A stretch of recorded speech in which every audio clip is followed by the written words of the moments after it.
iMovie was used to construct our trailer, as well as our behind-the-scene videos, bloopers, and the storyboard animatic. We used the basic audio functions to reduce background sound, cut out certain dialogue, and to fade in and out non-diegetic backing music. As iMovie is a simple program and we are familiar with how to use it through our preliminary experiments, it was easy to use and we didn't have many problems regarding the facilities. Despite the color grading options being limited, we used the match color option to help the continuity of the shots, as certain shots of the same scene were filmed on different days. But because of its limited facilities, we had to utilize other programs to help us construct our media product. Regarding color grading, we used CS6 to edit the lighting and color, as the iMovie options were not sufficient enough. We did need some help whilst editing on the program, as we were both not familiar with Photoshop as we were with iMovie. We experimented with enhancing certain colours, as mise en scene plays a big part in our trailer, and changing hues such as to make a shot look more purple based or red.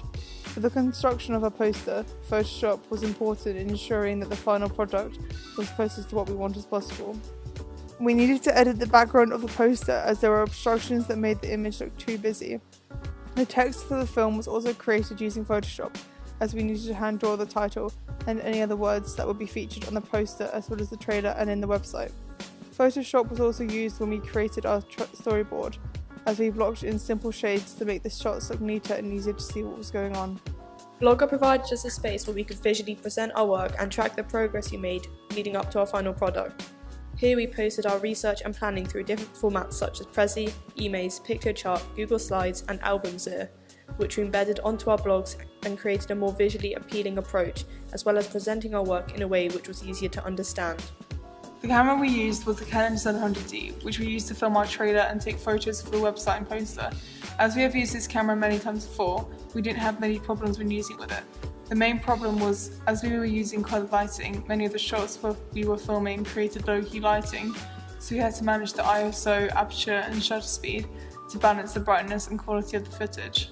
Initially we used GarageBand to create original music for our trailer, but when that didn't work out as we had hoped, we used the software to edit the diegetic sound from the clips in our trailer, as the background noise was too strong and different clips had different sound qualities to them, disrupting the continuity of sound.